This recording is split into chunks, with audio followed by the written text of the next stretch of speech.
Sibingele babukeli by Black Lives TV igama uNonhlanhla Miss Mamelo wakaZondi. Kanti sikhona kuhlelo lethu esisho kamnandi sithi sikhepha izimfihlo. Kanti-ke namhlanje sivakashelo uyena usisi wethu khona la kuhlelo lethu olumnandi kakhulu. Asizwe usisi ukuthi yona iphi imfihlo siphathele wena namhlanje. Sawona sisi njani? Ngiyaphila njani? Ngikhona. Khuluma nje. Wasabi. Ya, yena iphi imfihlo ngiphathele wena namuhla? Ngibhalele la ku Black Life ukuzokhipha imfihlo yami yenzeka. Ubaba wami wathola abafazi ababili, umama kuyena umdala. Oh, kanti uyasaba ukukhuluma nje nebheseli njengelami. Khuluma nje. Ubaba wami ke wathi methola umfazi omncane wase ethola kena ingane embili, abafana ababili nentombazane eyodwa. Ngithe mangiqeda isikole ngo2022 ngazohlala nabo ngoba nabahlala eThekwini, kanti umalo behlala kwamaphumulo emakhaya. Mangifika ke obhuti laba babili vele besinongazwani nabo ngoba vele abantu besilisa bahlezi benalokho nje kumuntu mebengamazi. Yeah. Afike ngazwana naye kusisi lo, sizwana nje mekuyothenga ukudla sama soba u2 mesetolo kuphika uphi mesithunywa nje kazi ukuthi nje sisoba u2 yonke indawo.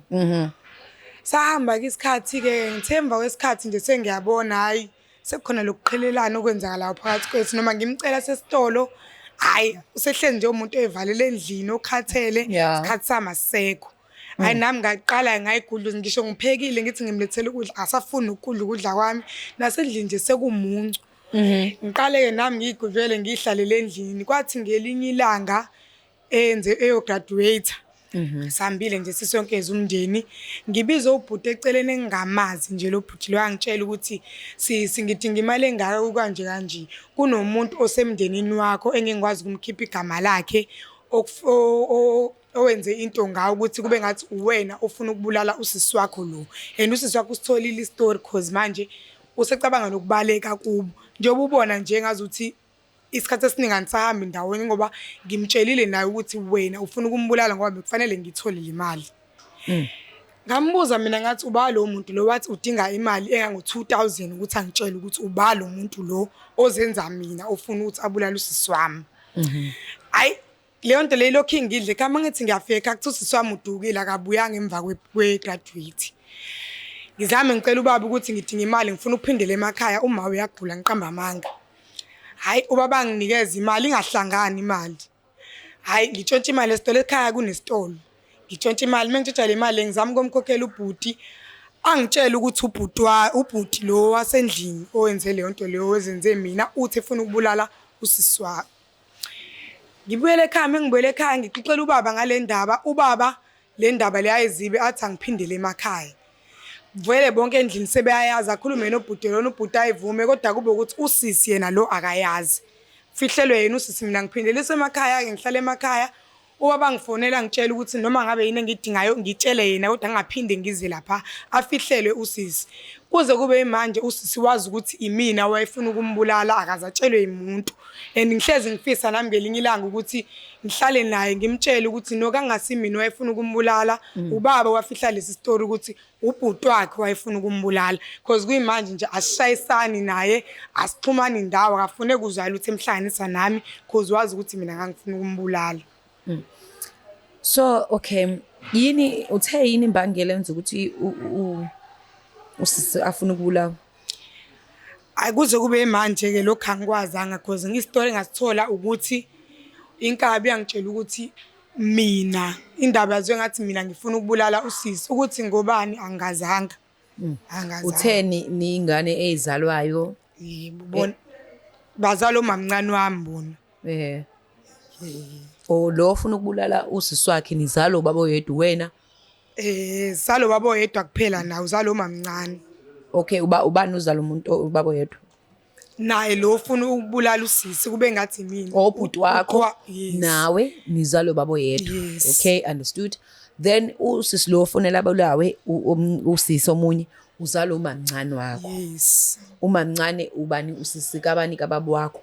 Yes. Okay so usisi kababa usisi kababa usakhona uma wengane le? Yebo usakhona. Wenzani yena empilweni? Ngizothini uyadayisa kunesitolo engani kubaba uyadayisa nje isitolo dayisela ubaba nani. So usisa awukazuzwe ukuthi into afuna ukubula yona inkaba ayikutshelanga. Hayi ayikaze ingitshele nje ngoba yona yafuna imali kumina ukuze ngazi ngalolu daba because nami ngase ngididekile ekhaya sekumuncu mengiphekile abadli basuthi nosisi useyivalele endlini angisakwazi nokuhlala naye nje asisaxoxi lutho nje so umuntu oyihlalela yedwa Up until uhlangana nalobhuti lo graduation day yabhuti wakho. ya kwaze kaqondana uthi ingakho kanti kwenzeka zonke lezi zinto ingoba. So manje ke ucabanga ukuthi angakukholwa yena usisi? Angiboni ngoba nesikhathi sesiside nje yenzeka lento lengakaze ngiqondane naye. Nanokuthi phela uphethe isitori singagcwele. Nanokuthi yes akekho umuntu engafakaza ngaye andibona ekhaya basigqiba nje lesi story kabe ngazi ukuthi like imina yonke into yakhonja kumina nje. So mesimfonela usisi wakho sizomchazela udaba olungapheleli into elenga emoyeni. Khona sekuyoba kuyena ukuthi uzwa kodwa ngiyafisa nakho akaza azwe iside lami kule ndaba. Akazange ngibuze wayithulela nje kanjalo kabe ukuthi ukhola lesi story asizwe ekhaya ukuthi mina.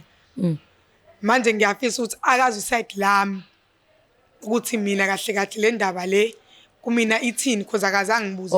Wena ufisa ukumfonela ngesimo sokuthi ufuna ezwe iside lakho ukuthi hayi mina njoba ungangikhulumisi nokuthi ungangidingi nje emehlweni akho akusimina engikucuthelayo. Kahle kahle umuntu okucuthelayo nangu. Kodwa ke njengamanje ngicela wazi ukuthi mina anginanqa nawe. Iyo nto ofisa ukuthi umazise yona. Hayi ukuthi mhlambe uqalele phansi ukuthi hayibo khona inkabe engitshelile kwasho wathi manje njani. Usibuyele emuva lokho nje angifuna akwazi ukuthi cause ngiyayikhumbula nje indlela esazwana ngayo. Ngangazi ukuthi nje lento iyogcine kwenzeke kanje. Manje ngiyafisa ukuthi sibuyele kulokho akuze because uyena kuphela usisenginayi. Ngiyafisa nje ukuthi akuzwe lokho. Ngicabanga ukuthi umuntu okuzomela futhi uconfess kuyena ubhuti wakho nobaba. Ukuthi sengiyazi ukuthi nathi angithule ngalolu daba nani lolu daba lo sengiyamtshelile noma sengimtshela usisi wami noma mhlambe umthathe usisi wakho ayovela ekhaya ukuthi hayi asike sikhulume lolu daba bekhona wonke umuntu ukuthi mina ngimsulwa angikaze ngicabangele ukuba so sekuyovela ovelayo ukuthi ubani. Because now usisi wakho mhlambe ukukhuluma lolu daba mhlambe naye nje betshelwa kini ukuthi nangu ufuna ukubulala umetshelwa abantu aba related nawe akusilona iqiniso. Okay fine but uzofuna ukuzwa futhi ukuthi hayibo nangithi akusilona iqiniso kanti kwenzakalani. Ufuna ukuzwa iqiniso. So asike zami simfonele sisimuzi uzothini.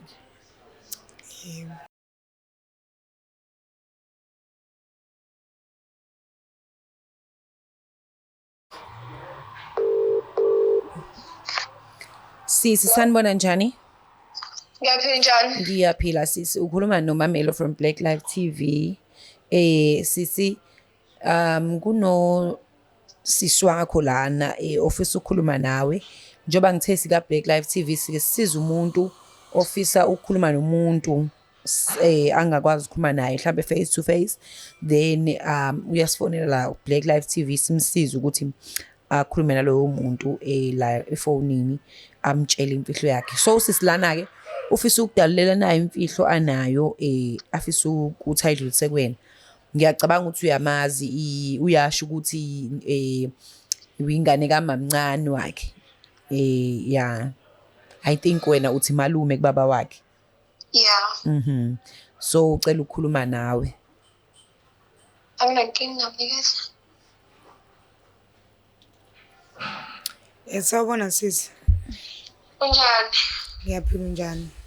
Ngiyaphila. Yebo. Kade yazi ngangifisa ukukhuluma nawe. Ngingathuli. Mayelana nalola daba lolo lenzeke ekhaya sizihlukaniswe nje. Lokufuna ukuthi ubulawe. Kanti uba kahle kahle oyimbangela yalokho konke lokho waphila. Mina ngokwazi kwami wena oyimbangela yonke leyo nto leyo. Ngiyazi ukuthi wazi lokho. Kahle kahle iqiniso ubaba uyalazi. Ngazama ukuthi ngikhulume nawe njoba nje nawe wagcina ungangibonanga sengihamba. Ubaba wangivimba wangixoxa wathi angiphindele ekhaya ngenxa ukuthi wayengafuni ukuthi kumoshakale uzwano phakathi kwenu ekhaya. Kangasi mina owayefuna ukuthi ufe kahle kahle. Umuntu oyimbangela yayo yonke lento lena ubhuti owenza yonke lento le. Akusimina. Ngibe ngibulawelani kodwa ngize ngibulawe nje ngibulawelani. Angazi ngoba namhlanje angazi ukuthi kakuze kusetshenziswe mina ngobani. Ufakazi balokho wena ukuthathaphi mina kwawena ngikukhole kanjani ngayo yonke lento oyishoyo.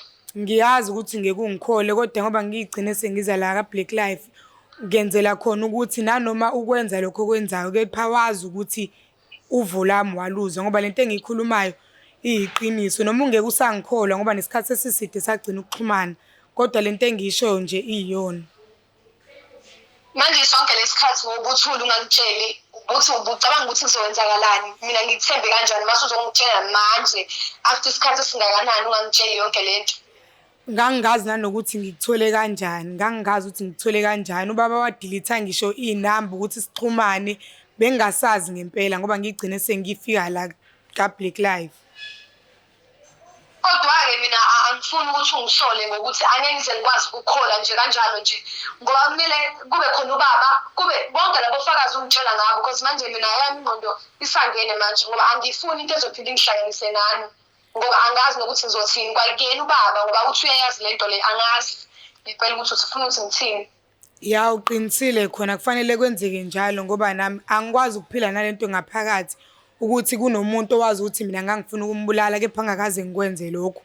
Ngiyafisa nje ukuthi ihlangane ikhulunywe njengomndeni sisonke nomunye akhiphe okwakhe okungaphakathi. Ngaze ngani-ke mina ngizothatha ubufakazi bokuthi njengoba usungitshelile ngalento le angeke yini makuthiwa mina ngiyaqala phansi futhi ngikhama ngiyazwana nani ngeke uze kuphinde yini futhi kube khona into engibandakanyise ekutheni ukuthi ngifuna ukubulawa kungenasizathu ukuthi ngibulawelani futhi angeke ngilandelwe abantu futhi ngifuna ukubulawa mina.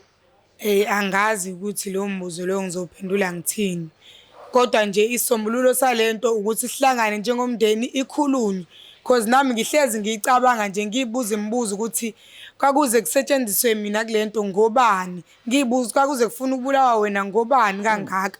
Ingakho ngize ngithi lento le kufanele ngiyikhulume nawe ngikutshela ukuthi kahle kahle empeleni ka kungasimini wafuna ukwenza lento lena ngiyazi ukuthi angeke uzungikholwe ngiyazi ukuthi angeke futhi uzungixolele kodwa nje ilokho nje ngifuna ukwazi.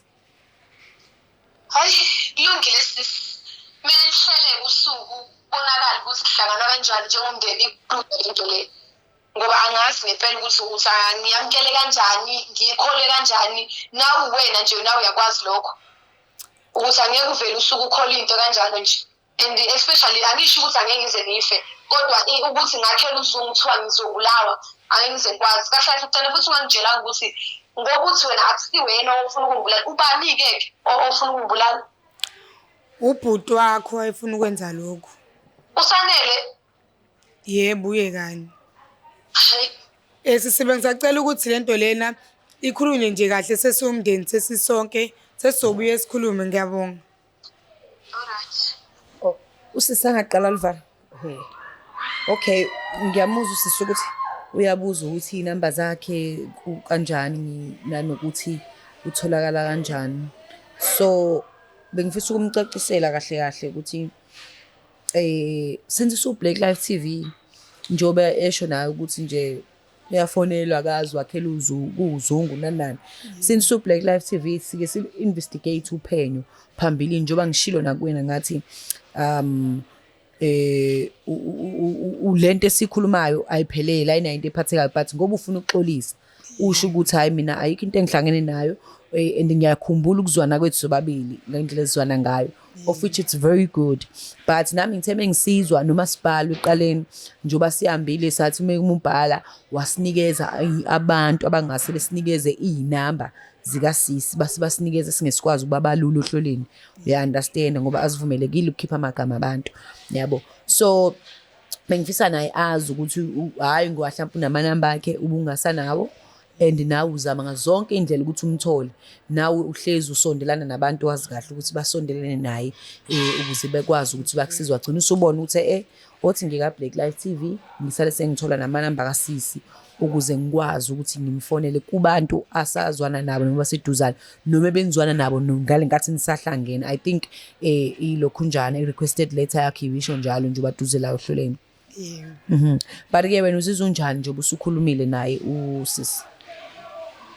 Hey, ngoba ngimbona nje uthuthukthele kwimandla akafune kuzala uthi noma engizwa nje kodwa unobhathi kanjani emva yesikhathi singaka. Yeah. Kodwa nje khona ukuthi useyazi unalokho ukuthi akaza akholwe lephi side kodwa neside lami ngoba elizwile ngiyacabanga ukuthi ekugcineni uzogcina kwazile ukuthi etholile ukuthi ngempela kangasimini.